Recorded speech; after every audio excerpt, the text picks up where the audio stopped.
Are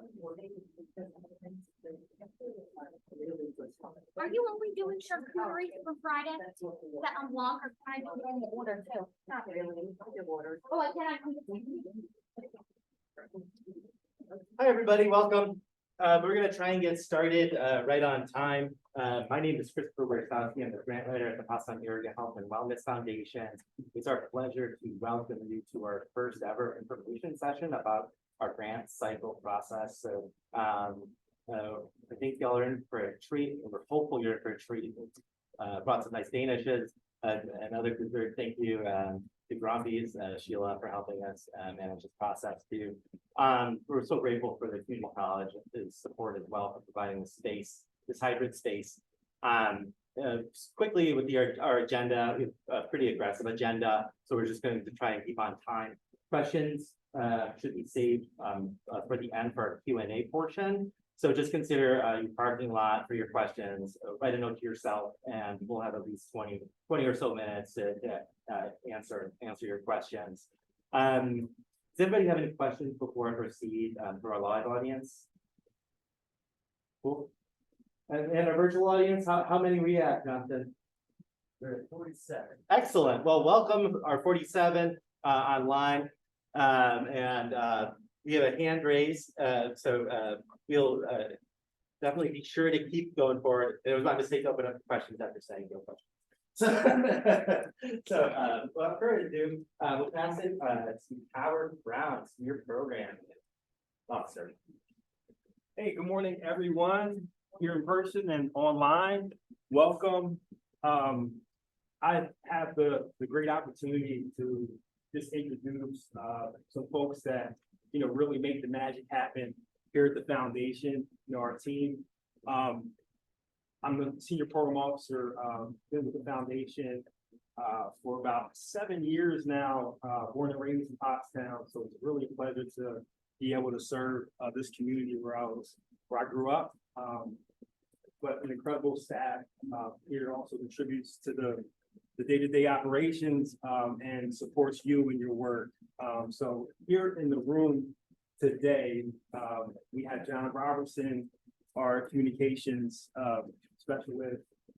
We have Jill Kaufman, our grants manager, Christopher Wertowski, who just met, our grant writer, and Dr. Craig Kalistra, program officer for recreation and capacity building initiative. So I just, again, want to welcome you. Go to the next slide.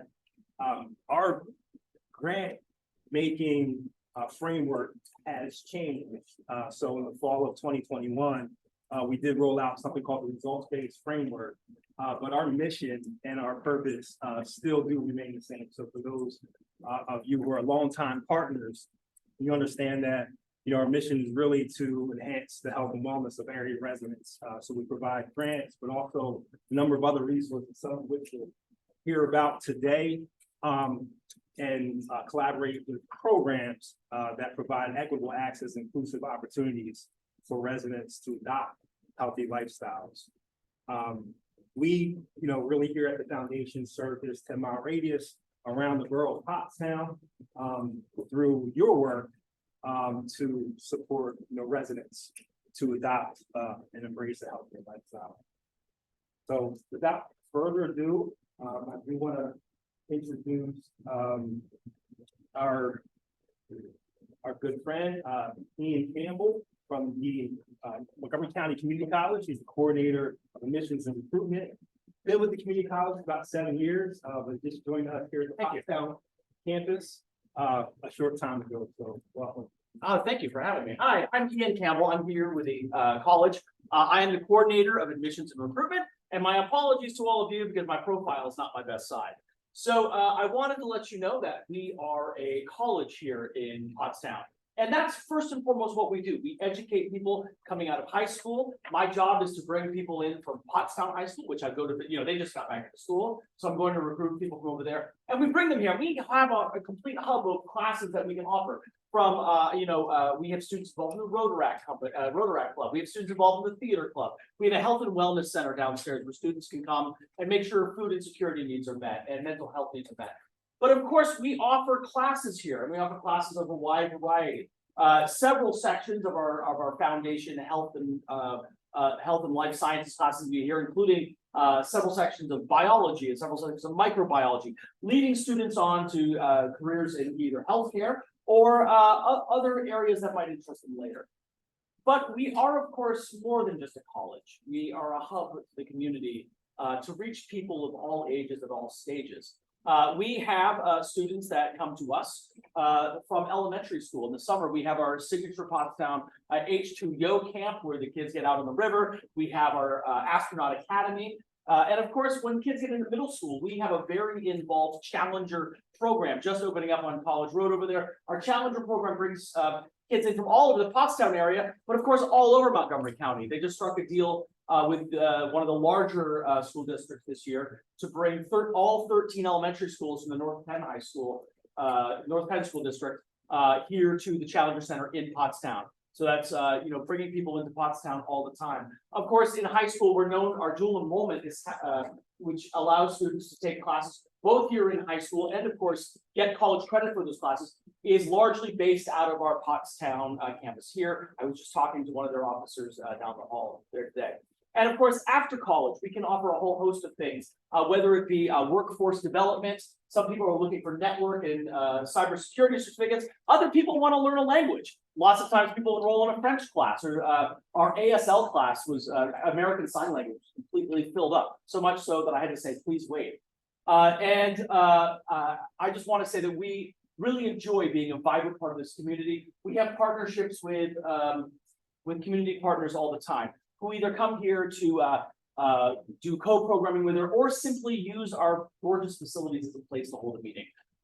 You have a flyer in front of you that kind of gives a broad swath of all the things we offer at this college. And of course, in the purple bar on one side of it is mc3.edu/let's connect. And if you're interested in connecting with this college to help your programming find a home, please don't hesitate to reach out to us. Thanks so much. Thank you very much. Next, we'll have a little heads up from our grant manager. All right, Jill. All right. Good morning, everyone. I'm Jill, the grants manager at the foundation. I joined just over a year and a half ago. Prior to joining the foundation, I was with an environmental nonprofit doing development and communication. So I have been where you're sitting today. But like I said, like for sure, I want to give you a heads up before I get started about some changes and updates. We've moved from Blackbox to a new grants management system called Applicants. Hopefully you've been receiving communication about that.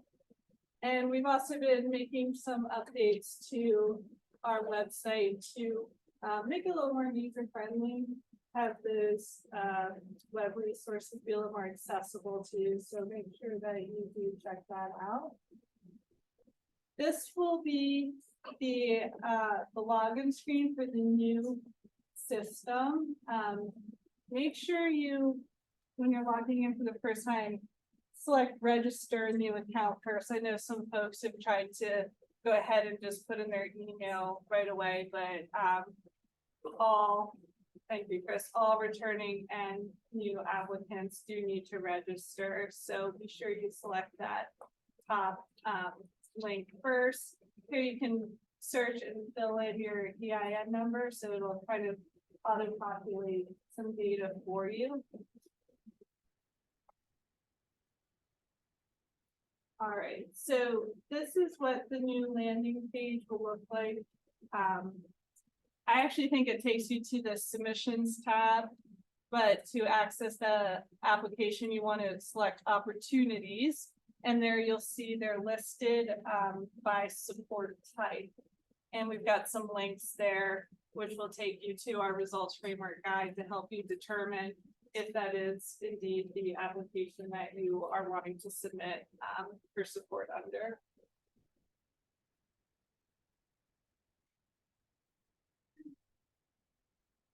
So as I mentioned, we've been making some updates to the website to make the information a little more accessible for you. You go to this pottstownfoundation.org/grant making. You can find a FAQ that we've put together. If you toggle through that grant making section, we have this updated program area page, which lays out the pillars and then the 3 program areas under each pillar. You'll find information in this section regarding eligibility. Also some, and there's also some definitions and guidelines for things like capital requests in that section. So again, we wanted to highlight this eligibility and ineligibility piece. I know that, folks have a lot of questions around that, so we wanted to spell it out as clearly as we can. Any nonprofit, in good standing with the IRS is welcome to apply. We do also allow submissions using a fiscal sponsor. So that could be an option depending on where you're at in your IRS or nonprofit verification. And then it's not listed here, but I do want to call out that we ask faith-based organizations to show partnership and collaboration with other organizations on their projects. So keep that in mind as well. Move on, thank you. All right, so like I mentioned previously, we do frame our grant making around these 2 pillars, and we have the 3 program areas that fall underneath these pillars: developing the potential, Quincy Howard's focus, and the promoting equitable health and wellness pillar. That's Dr. Craig Wilstro's primary focus. So I'm going to now turn it back over to Howard to talk a little bit more. All right, thanks, Jill. Just want to start off by sharing, we have 3 types of awards. So the programmatic, or sometimes referred to as the direct service award, is our most common. So these are projects that, whether the organization is headquartered outside of that 10-mile radius, these are projects that prioritize work to support residents within this 10-mile radius directly through your work. And as Dr. Kalisher and I speak to our program areas, the target results that we'll be talking about will be for the programmatic types of grants. More about that later, but capacity building awards, they aim to increase the organization's ability to achieve measured results in their programming. And sometimes this could be an improvement in your technology or just your organizational capacity as a whole. Capital infrastructure projects will best fit here. And just know that those projects do require a 50% match to our award.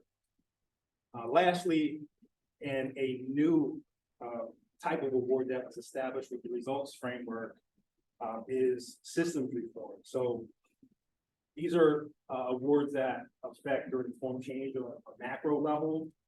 And some examples of projects that aim to change like inequitable policies and practices, eliminate silos or inefficiencies across like systems, so like collaborative approaches to address community issues and needs or collective impact initiatives. Next slide. So here is a snapshot of our grant making in our last fiscal year. So last or July 1 of 22 up until June 30th of 2023 was our last fiscal year, and you'll see there were 67 grants awarded for just about $2.5 million through 2 grant rounds. Over 650,000 supported health equity, and those grants anticipate supporting over 14,000 residents to have immediate social, economic, or physical needs addressed. And on the side of developing youth potential for that fifth pillar, you'll see that about 420,000 was awarded to school projects, and they will aim to serve more than 28,000 students and educators across the many public and private schools in our service area. So We're going to interrupt you for one moment. We've had a request from an online participant. We can speak up a little bit, so. okay. Yeah. Microphone is I'll grab this, I think. okay. It's in the back of the room. I think it's. Okay. So as you can see here, I mentioned the types of grants. So the programmatic awards, almost 80% of the grants last fiscal year were for programmatic grants. And systems reform, because it was new, was an emphasis last fiscal year. So we increased those awards by about 4% to 7% of our grant making in systems reform. Next slide. And if the sound is not good, please let me know, and I'll try to speak up. Okay, so the results-based framework, again, this is new. And we have a number of supports in place. This is one of them, right? Information sessions where we can talk to this strategy. But I'd like to describe this approach as one where you kind of start with the end in mind. And we know that, every organization or every program or project may not be able to address individuals on each stage of change or along this continuum. So we kind of break the types of results or our target results that you'll see in our applications into these 3 stages of change. So where, we connect, maybe that's, just really having an individual take an assessment or sign up for a program, to start, right? And then each stage of this is really ultimately driving change towards, some of the needs in our community. I once had a mentor that would say, if you don't know where you're going, how are you going to know where you're going to get there? Right? So this is really about starting with the end in mind. And our project proposals really aim to produce results that align with one of the more of the program areas for the foundation's new impact continuum. And you'll see that you can choose to align your project with each program area and the descriptions in the slides to follow. So I guess I think we can go to the next slide. So competitive applications. These are applications that really demonstrate alignment with those program areas and the types of projects that we're prioritizing in a particular grant round. So you'll see that on the slides as well. They'll target results that we described today that are listed actually in the application. So not all of the target results will be on these slides. You'll see them on the application and on our website as well.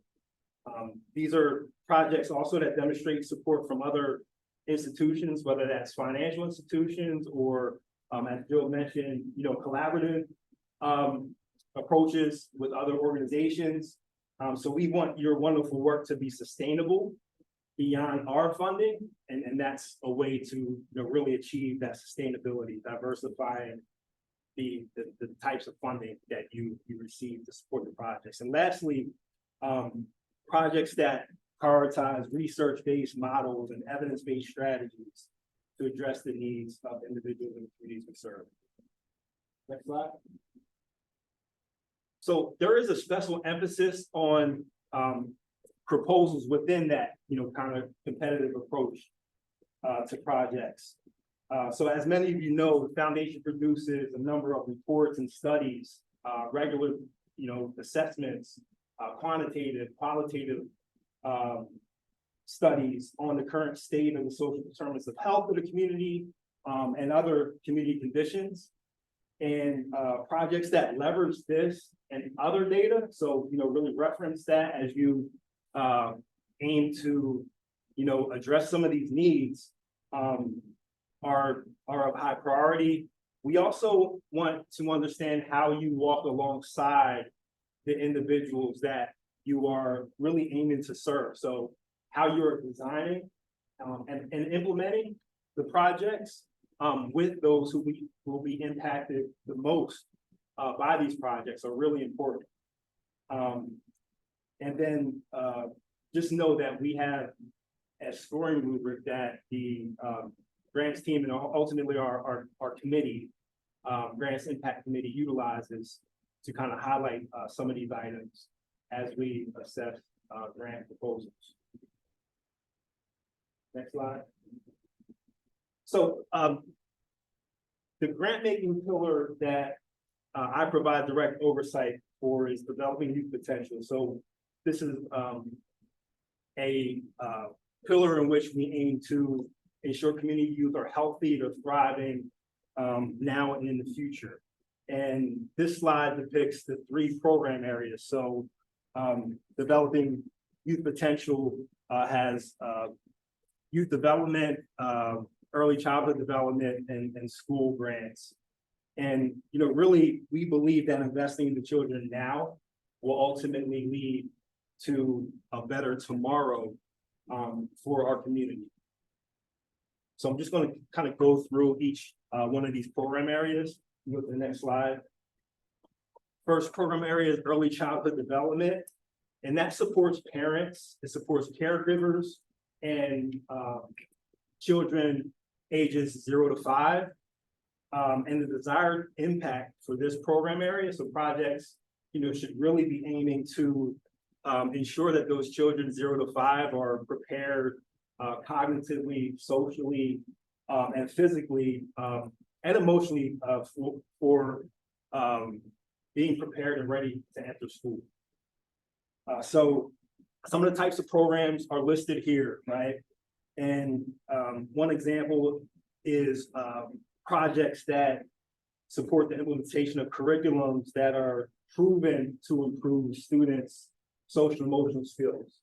So educators may know of paths or, some of our area schools implement the second step curriculum. So projects that support the implementation of those curriculums. We also really prioritize collaborative efforts, that boost organization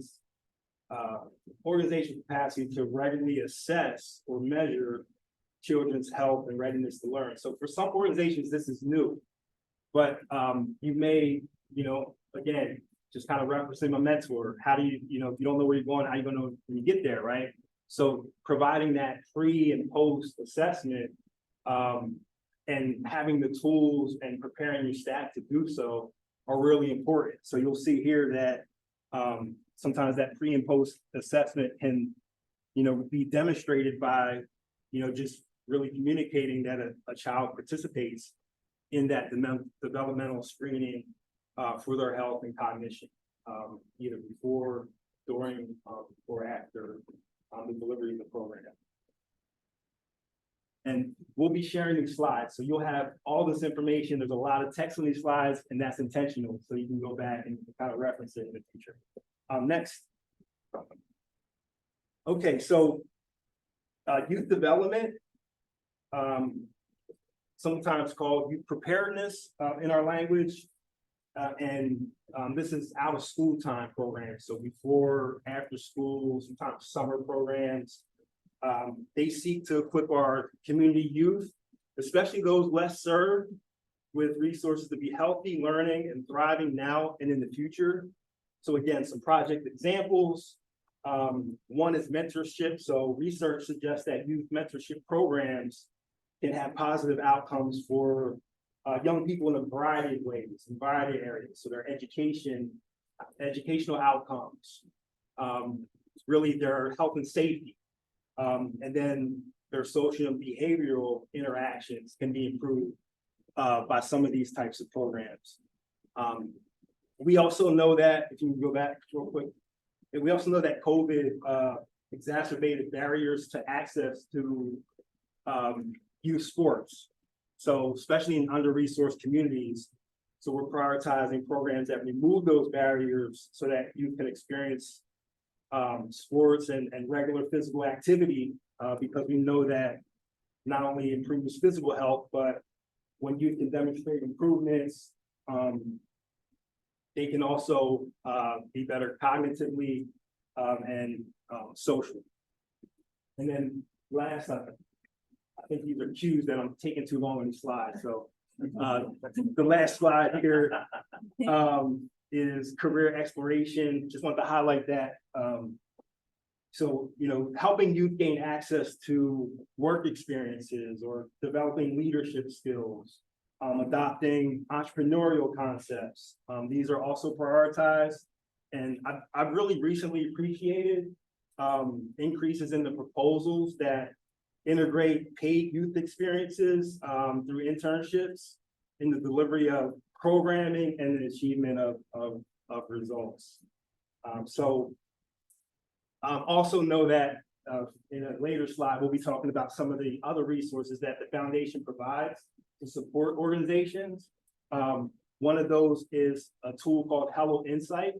So this is a web-based results measurement tool, but it really helps organizations like implement their programs and understand how their youth are doing and also how their staff are doing. And the foundation funds that tool on an annual basis for our youth development programs. Lastly, schools. So, schools really represent a unique opportunity to serve every youth, and our foundation really prides ourselves in some longstanding partnerships with our area public and private schools. The desired impact for students here are that they're active, they're healthy and thriving academically. And since 2004, the foundation's funded more than $13 million in this particular grant-making area. A component of our strategy, really a core component, is something called the Medical University of South Carolina's Wellness Checklist Challenge. So this is a great partnership where schools utilize this tool to serve youth and educators in the school. And there are a number of ways in which community organizations, nonprofits can partner with schools to help them implement this evidence-based program. So here on the change, you'll see that, this tool really meets a number of these, indicators that we prioritize. So that's, having a dedicated wellness coordinator or personnel that serves the school district and oversees the implementation of wellness strategies and programming. That's also through the MUSC checklist challenge, and it actually ensures that you're utilizing one of those evidence-based tools that's really proven to demonstrate that youth are healthier, they behave better, they regularly attend school, and ultimately are being promoted to the next grade or graduate. So appreciate your time, and I didn't get kicked off yet, but I'm going to step away before that does. Yeah, I was being subtle. That's right. I'm up. Hey, everybody. Hey, everyone. It's great to see all of you. Great to see some old connections and making some new connections here. If you have any, if you intend to apply under this grant making pillar, feel free to reach out to me at any time, email or phone. Happy to answer any questions, hoping to answer some questions here today. But if not, always, doors always open. I didn't get the memo about jackets, so I apologize. But we can go ahead and get started. All right, so grant making pillar, promoting equitable health and wellness. Go through some of the different program areas that you may be applying for. Overall desired impact, all community members to benefit from equitable access to spaces, services, programs, and resources that empower them to embrace a healthy lifestyle. First program area is built environment. So I'm going to get into this in a little bit, but the desired impact is that community members are utilizing public spaces that are safe, clean, and accessible to embrace a healthy lifestyle. Another program area is health access and delivery, where the desired impact is high quality health programs and resources that are available, utilized by all community members, especially those from marginalized communities, historically underserved communities and residents. And then lastly, health equity. Desired impact here is where community members have social and economic barriers mitigated or reduced.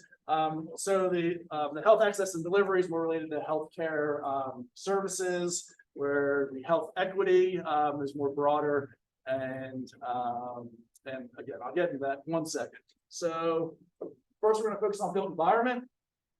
This is my background. So background in Parks and Recreation Management. Started this position is when I got my PhD from Pottstown in Parks and Recreation Tourism Management. But I have no bias here when I'm reviewing grants, just so everyone knows. But when we come to this program area, these are some of the programs, projects that are prioritized, and some of the criteria that are used when assessing. Development of or improvement of trails, parks, and community recreation centers. Plans and studies for parks, trails, and community recreation centers. I feel we do a good job of supporting some of those planning, feasibility studies. When you go for state grants and other federal grants, even they like to focus and fund the project. There's specific capital, tangible outputs, but every project requires these funds. So that's something that we do fund to help get you access to some of those larger grant opportunities at the state and federal level. Programming, recreation programming for both youth and adults to access physical activity in our public parks, trails, and community centers. It says public parks and trails, community centers, also quasi-public, YMCA, YWCA, if they have community centers, and also other record centers, an example of a quasi-public. Alignment with other community plans and studies. Howard mentioned that we have these, plans and studies on our website, but a lot of municipalities, I know that you all conduct your own community health needs, your recreation needs assessments, your comprehensive community plans. So we're looking for some connection to those plans, to state plans, regional plans as well. If you have any questions about, some of those plans, please reach out to me. We try to keep a number of those on our website. And lastly, research to evaluate the impact of our recreation programs and facilities. When we look at that first part of the spectrum of connecting our residents to services, this would be an example of one of those results, where institutions secure equitable stakeholder buy-in and necessary project resources. So recognizing the public is a really important part of any of these capital projects in our community, public feedback. Next slide. So health access and delivery. This is really our healthcare system that we're referring to here. Some of the programs and projects prioritized would be preventative care to address chronic conditions that are more prevalent among underserved communities. So thinking of some screenings and other tests that may recognize or identify some healthcare issues that our populations and our residents are facing. Again, you can go to our needs assessment online to look at some of that. Pottstown Hospital also has a great needs assessment as well that they conduct. More recently, we conducted a needs assessment focusing on the census block groups, 6 census block groups in Pottstown. These census block groups had the highest populations of color. They also had the highest rates of poverty. So we're really trying to target and direct our resources to these areas. Thank you, Chris. And so that information, that data will be coming out probably around the end of this year. So it won't help you at this stage, but we do have prior needs assessments for this recent 2018. So I'll direct you to Pottstown Hospital's needs assessment. Okay, moving on. Building a sustainable, economic security has to do with our health equities. This is removing social and economic, barriers. So it could be research, development, and deployment of systemic approaches to eliminating the racial wealth gap. When our data does come out, this is probably one of those areas where we saw the largest disparity between races was this area.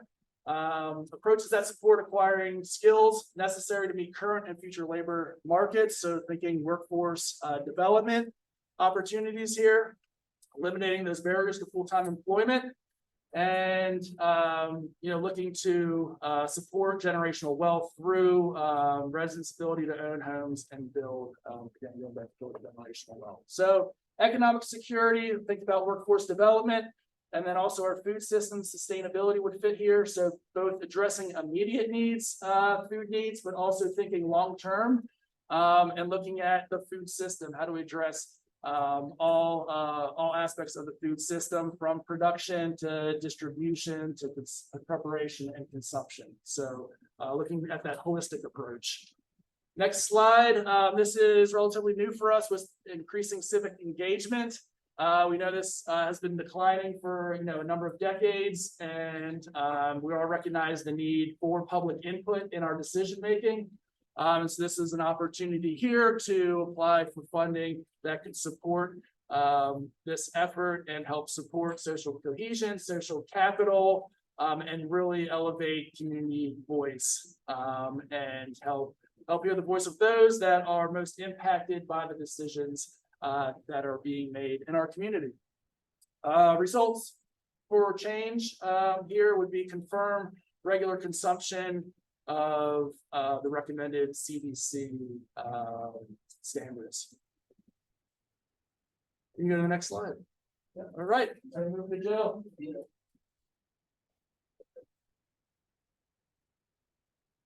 All right, so this slide is just sharing some key dates in the grant cycle. This is available on our website as well. Obviously you got the note about the IDCO session since you're here today. The applications close on October 2nd at 5 p.m. and it's set up in the system to not accept applications after 5 p.m. So you will be able to log in and see the application and look at it, but it won't let you submit. So yes, keep that in mind. 5 p.m. Get it in by 4:55. And then the next date on here is that last week of November for board review, but just to share, kind of in between that October 2nd and end of November, that's when program officers are reviewing applications. That's when the board committee is looking at applications. You might receive some outreach from a program officer if they have any questions or any clarifications. So that's what's going on in that kind of 6-week span there.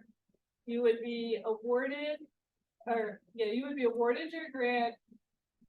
The notice, I guess I should say, the week of December 4th. And then after that is when agreements would go out and checks would start to go out as we get agreements back. Your grant term would begin January 1, first day of the new year.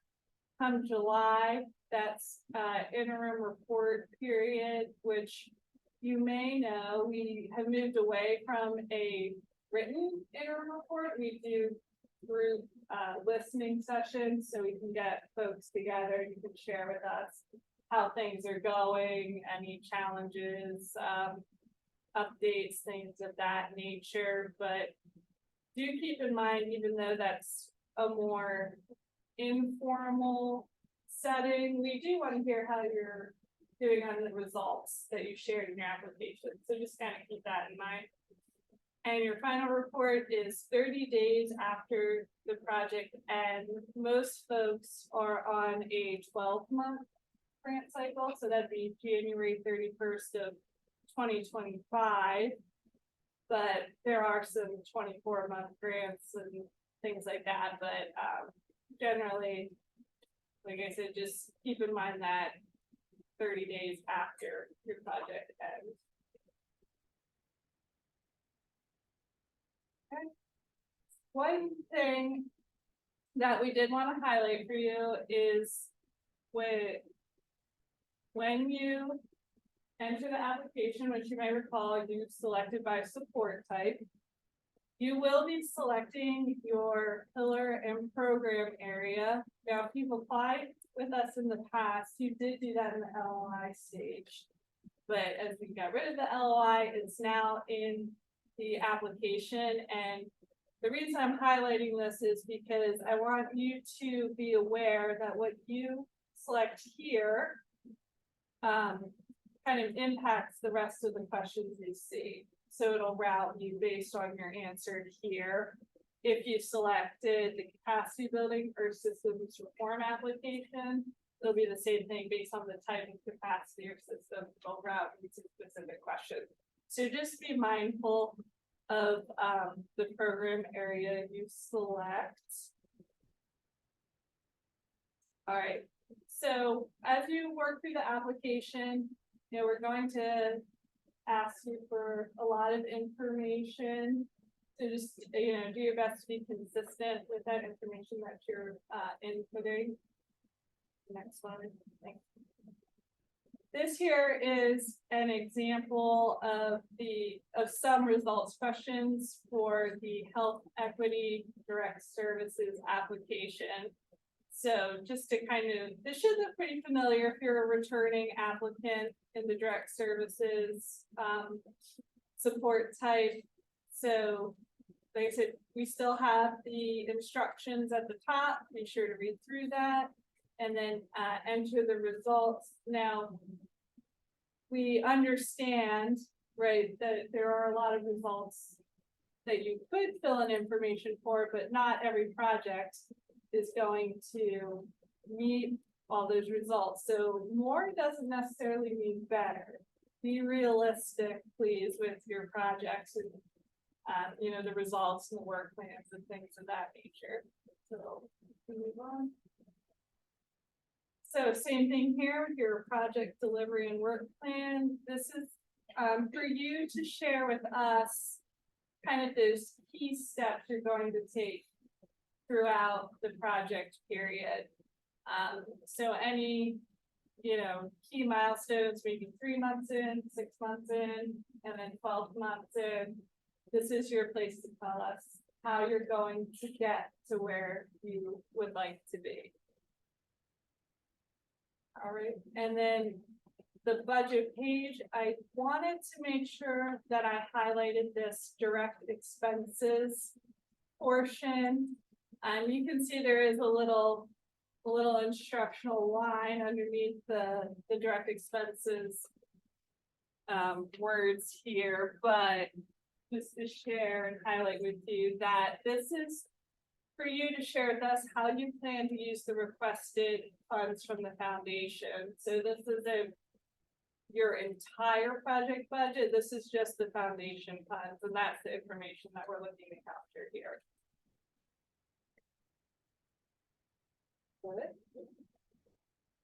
Great. Learning every As many of our staff had mentioned throughout the presentation, we'll be offering a variety of supports to help you along the way in your grant application process.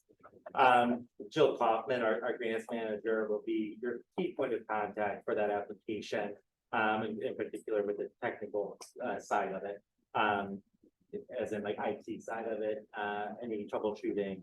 And she'll be available throughout the whole calendar year, but during the cycle. I'll be serving as a technical writing support for organizations that would like to receive additional support to understand the clarity around their application. And I'll go into a little bit more about the support I'll be offering in the next slide. And then Howard and Craig will be available throughout the period for current and returning grantees, but do note that they'll have a window where they can't be reached out to in relation to these grant applications, 27th of September to the 29th of November. Okay, put it on that slide. Chris, next slide. Okay, technical writing support. I'll support you for organizations that submit a request for about 45 to 60 minutes. Our goal is to work through your application. And really, I'd like you to be at this meeting with a good chunk of the application together, in particular, your deliverables, what you're thinking about actually trying to accomplish, so that we are using our time well. Please know that, if you had applied and utilized this resource from us before, and you had successfully applied, consider if you really need to use this resource. There's organizations that may need this resource, and we have limited time and support available, but please still feel free to apply if you have questions about your application, if it's a new iteration of your programs that you have traditionally applied for. And just note that my support does not guarantee the success of your application. I'll do my best to communicate and reflect feedback I've received about your organization, your work, based on historic reporting documents, program officer feedback, as well as consideration for our strategic planning documents as well. So we'll be sending out a link as a follow-up to this meeting with this PowerPoint, as well as a live link to schedule with me. And that'll end on the 25th of September. So the goal is to try and see as many people as possible to help along the way. And I just wanted to reiterate deadlines, because I'm a grant writer, I'm a nerd about deadlines, and I just wanted to be sure that you have them on your on this presentation again. And we don't need to reiterate everything there, but if you'd like to share a little bit, while we want to be able to award funds to all organizations that are deserving. Sometimes there's budget limitations. So as Craig mentioned, and Howard spoke about Craig's role, it's really focused on capacity building. So there are plenty of resources available to you that we'll share. Thanks, Chris. Yeah, here are a few opportunities that you're able to access. We have under capacity building, this is called the ICAT. So it's an organizational assessment screen. This is an organizational assessment to help nonprofits sort of plan, well, first evaluate and then plan, respond to that evaluation. So this is open really to any organization that would like to take it.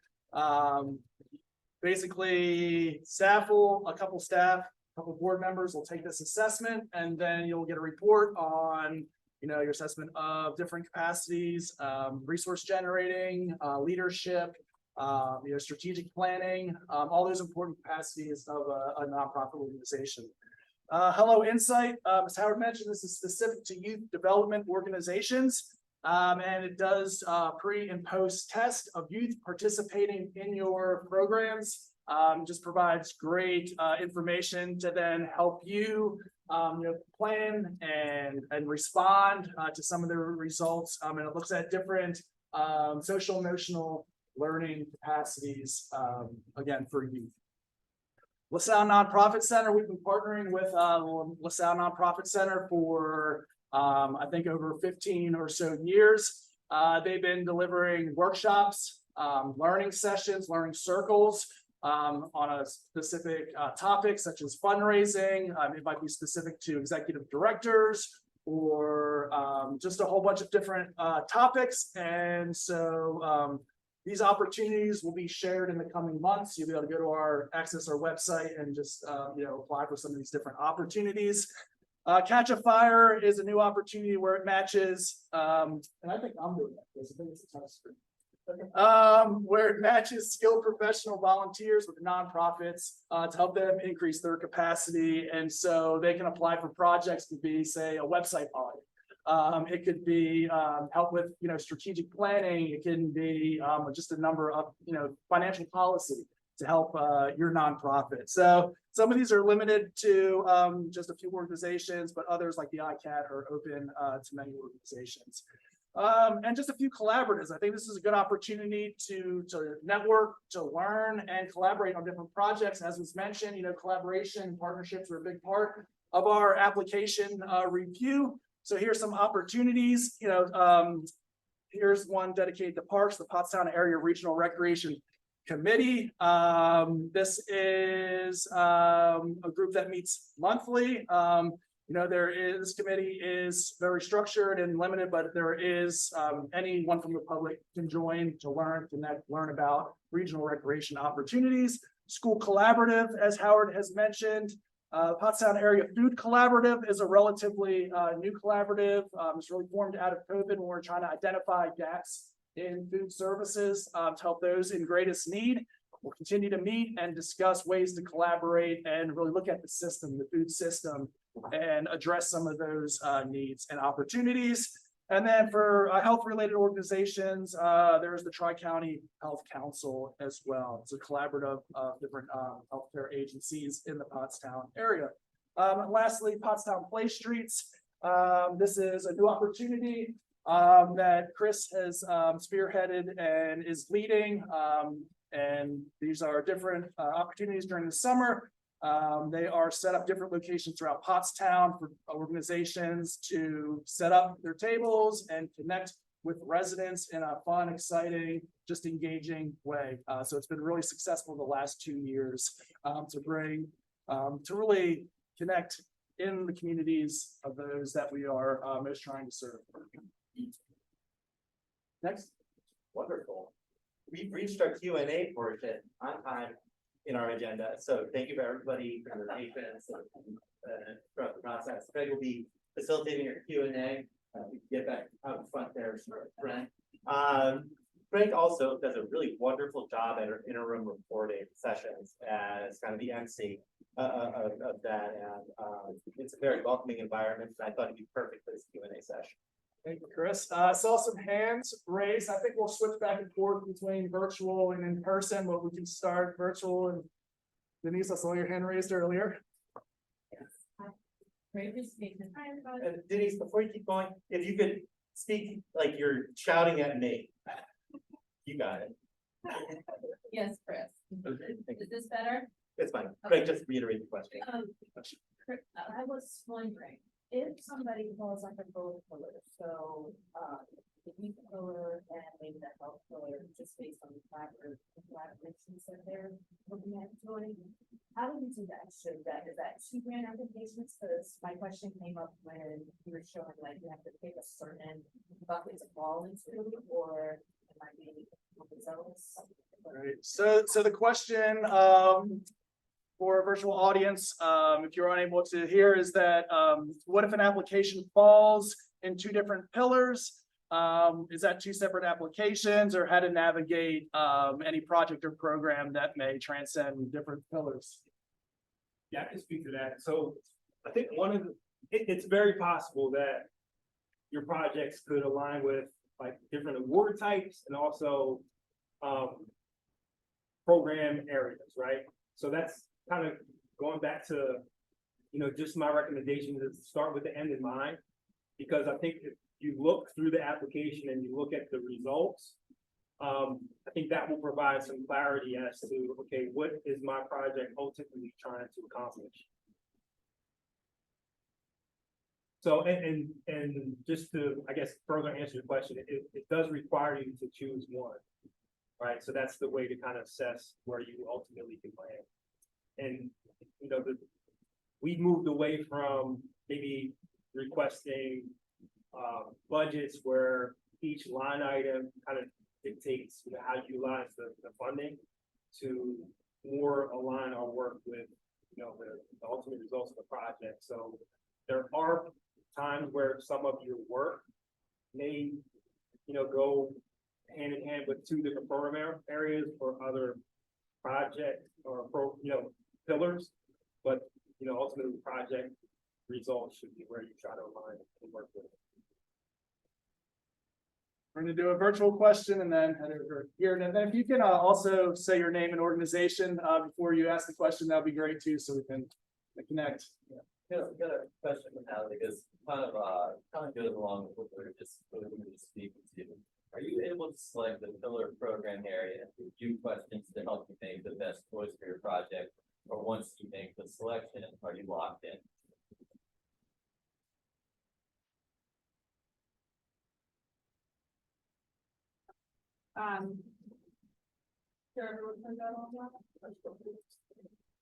The question was about where you select your pillar program area and application.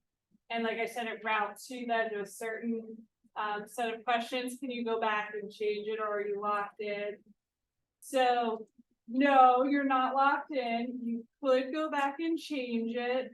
I would encourage you to try to avoid that, though. It does create some complication, I guess I could say, on the back end, because it kind of creates multiple different formats of your application. But yeah, you could do that, you know, to answer the question. And I do want to remind folks that on the website, the pottstownfoundation.org/grant making, you go to the program areas page, scroll down to the bottom, there's a resources section there, and there is the long PDF results framework guide, but there's also some Excel worksheets that you can take a look at, and that should also help you identify what support type or program area that your project might fall under. So I encourage you to take a look at that first and have that in mind before you go ahead and start your application.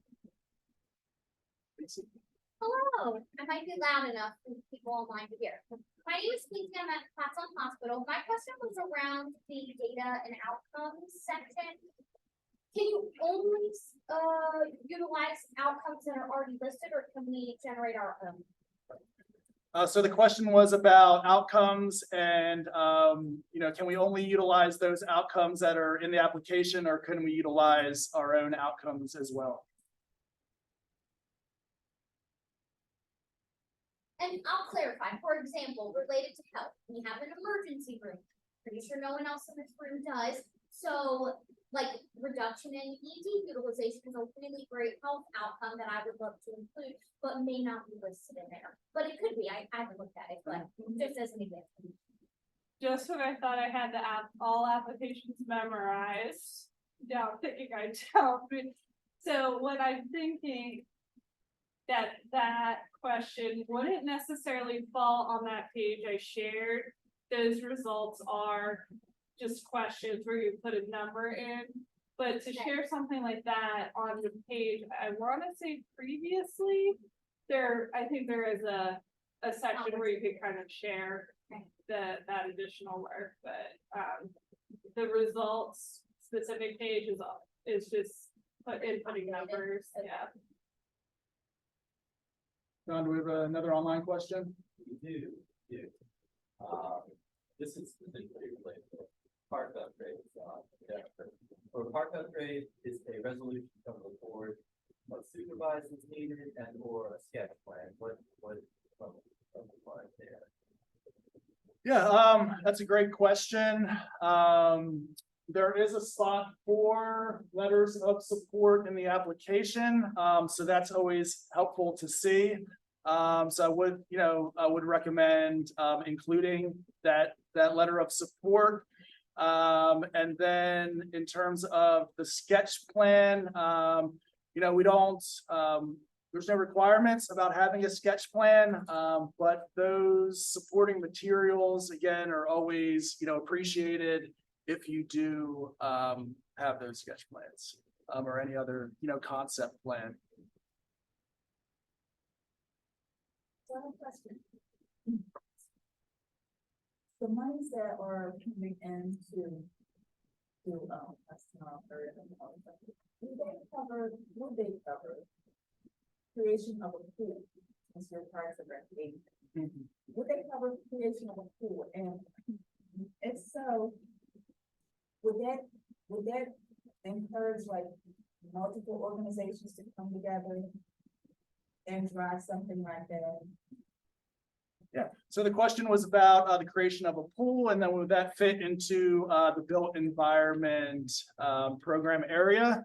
Yeah, so a project like that, first step is gonna be the planning phase. So we do support planning and feasibility studies. So, if you had that done already, then that second phase, would be construction of the pool. And so, we support, capital improvements as well. And I think wasn't mentioned in the requirements for capital projects, just to reiterate, there is a 50% match for those projects, just that to keep in mind. With a project of that nature, collaboration and partnerships is going to be critical to something like that. So I imagine just naturally you're going to find the need for those collaborations and partnerships. And as we spoke to, that's definitely an advantage of any application and something we look to is partnerships and collaboration. Yeah, but happy to speak more after this about any specific or particular project. Yeah, just a point of clarification from Lori, did I hear correctly that for capacity building, boards must raise funds to match the grant? You repeat that? For capacity building, must organizations raise funds to match capacity building grants? Yeah, I can speak to that. So, the type of project that Craig, just spoke to, right? That would be a capital project. Capital infrastructure projects do require a 50% match. There are other types of capacity building projects, as I mentioned, one example of, increasing your technological capacity for your organization. Maybe it's an HR or finance type of capacity that you want to implement and integrate into your system. That would not require a match. But again, very competitive proposals do have support from other funding sources.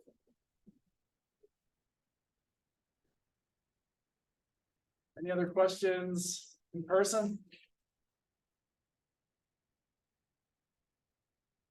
Of course, we're available afterwards, so if something comes up on your drive home, as you're thinking about the wonderful session this morning, please don't hesitate to reach out. John, any more questions online? Okay. So this one's from Pete. As the Pottstown Foundation, what geographic areas do we support this year? It looks like in the past, funded relevant projects.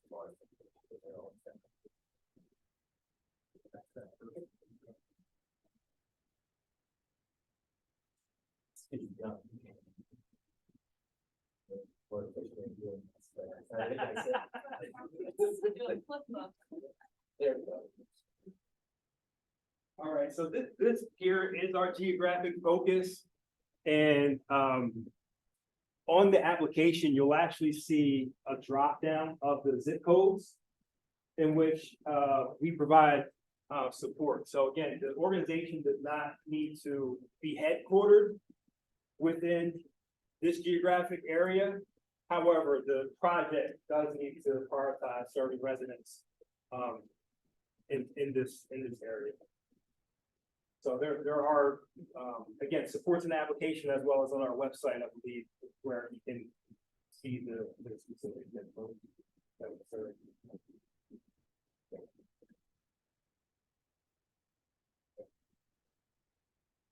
Oh, got a question here.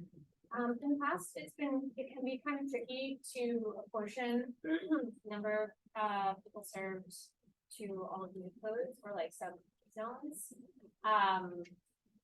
Is that something that like estimates work for, or I just was curious about how that gets taken into consideration? For example, if there's like a free program that doesn't necessarily have like that level of registration or something like that. Yeah, the question was about zip codes and estimating the number of zip code or participants in your program. If there isn't a formal registration where they're able to identify what zip code that they're in, how do we sort of estimate, or how do you sort of estimate, or can we estimate those numbers? Yes, you mean to tell me you don't know exactly precisely In the advance. number of people that reside in each zip code? So it is okay to estimate, you know, like these are, sometimes challenging questions. However, the more you can, kind of prioritize, capturing that information when possible, the better. So, yes, these are estimates, we understand, and you know, things can change here and there, but we just have to do our best. No, this is number one. Can you submit more than one application?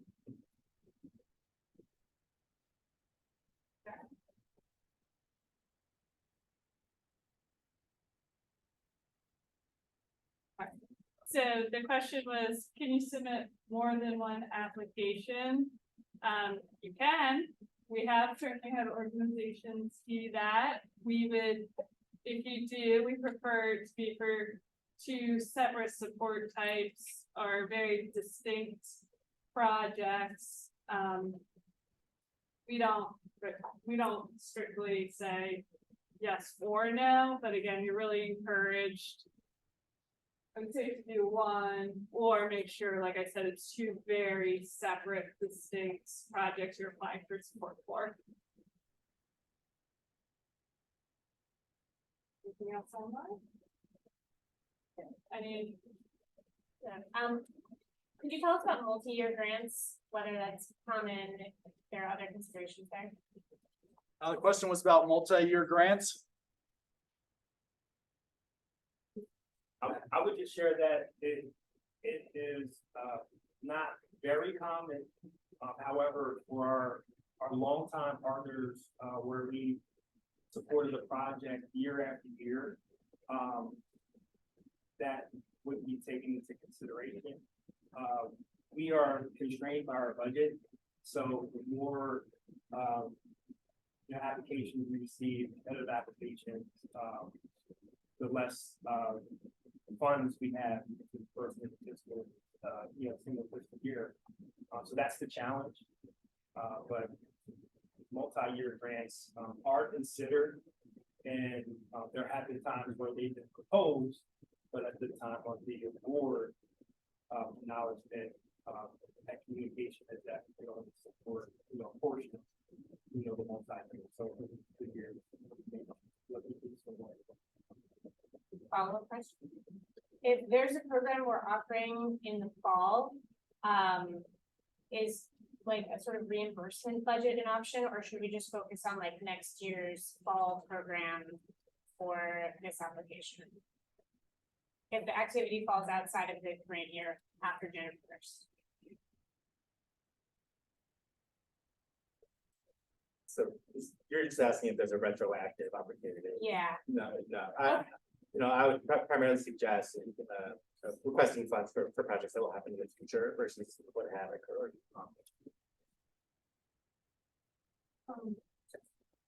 Following up again with the, 2-year grant question. So what is the first part of the grant is for planning and do the research, the information, that, all that part of it. And then the second half is for the implementation part. Is that something that's considered, or should all that be taken into consideration? Then this within the grant itself? So the question was about follow-up about 2-year grants, and if your project had planning and also implementation, you know, of the project. How is that navigated? Yes, I'll speak to that. So just historically speaking, we really focused on those types of requests as 2 separate projects, because the planning project in that period of time would be, you know, really focused on the results for that particular effort. It is okay and definitely recommended to communicate that implementation will take place, and you know, maybe reference some of the costs that you really already kind of understand definitely, for the project, but, they are normally two different projects. Not sure if there are any examples to speak to where it's all been approached as one project. I feel like the, built environment projects are more cut and dry, where you do have that like really important planning phase where you're developing a concept plan and then, the capital part, but, that's a good question about, if it's more like a program where there is, that, planning with, and then the, implementation could potentially take place in 1 year, but when it comes to if it is over 2 years, then we would be looking for 2 separate applications, year one, and then follow up year 2. Yeah. Does that answer your question? I think it's fine, so it's okay. Okay. We'll be here after as well. Got a couple questions on, in terms of grant limits. Is there a limit to the amount of money granted? What are the grant limits for program support, capacity building? Something like that. The only, limit that we have kind of, it's a little more cut and dry is for capital projects. We require, I should say, that you not request more than $100,000. There's no caps on other requests.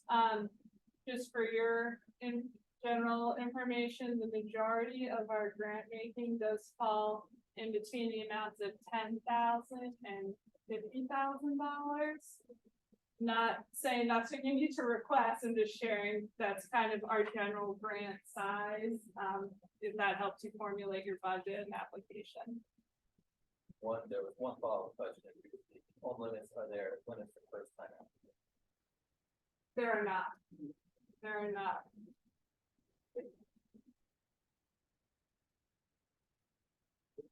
Was there another in-person question? What, Oh, hold on one second. okay, just a couple more questions and then we'll wrap. Okay. So for an organization that either hasn't, received funding from the folks, or maybe hasn't been a really long time, once we dig in and scrutinize, and make decisions on our own, it sounds to me, but confirm please, that you would entertain maybe a phone call from us, just to say, here's what we're kind of thinking, is this at all, like, this is how we see it, is it what you folks see? Not a, guarantee of funding or anything, just sort of a sense of, we're a small team, spending time on the grant for us is an enormous lift, so we would just want that sort of, this would absolutely fall under. Makes sense. So, Yeah, I can speak to that. So right now we are in the process of receiving applications. So, Chris, mentioned that we have, extended the opportunity for potential grant or applicants to submit a concept by way of our application and receive the feedback. Outside of the application process, we do invite the potential partners to reach out, have a conversation. Some of us kind of approach things differently. There may be a document kind of guide you to communicate your concept in a way that's aligned with our results framework, and we can have a conversation about your ideas and our results and our interpretation of this type of project.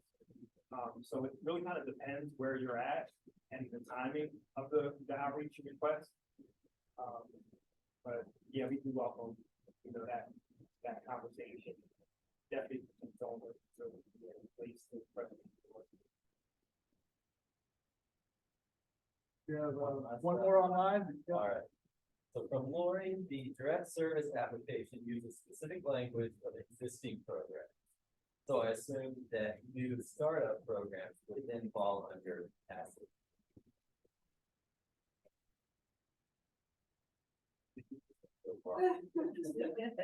You are correct. Yes.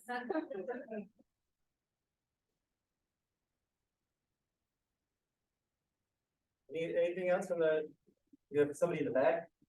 I'm the problem, I'm Dave Grateful, for the College Wellness Foundation. As all the other like earlier, I had to place once, say, that's my life, grateful, running a nonprofit, I'm not waiting to place them once, so. I'm feeling what you're feeling, I'm here to really say thank you, all of you, for the ideas, the thoughts, the requests, time and time again, your requests. Because your new ideas make Pottstown, people of Pottstown a better place here. Appreciate your work, great to see you. 1 minute, I'm done, it's been a great meeting, thank you all the staff here, make it happen.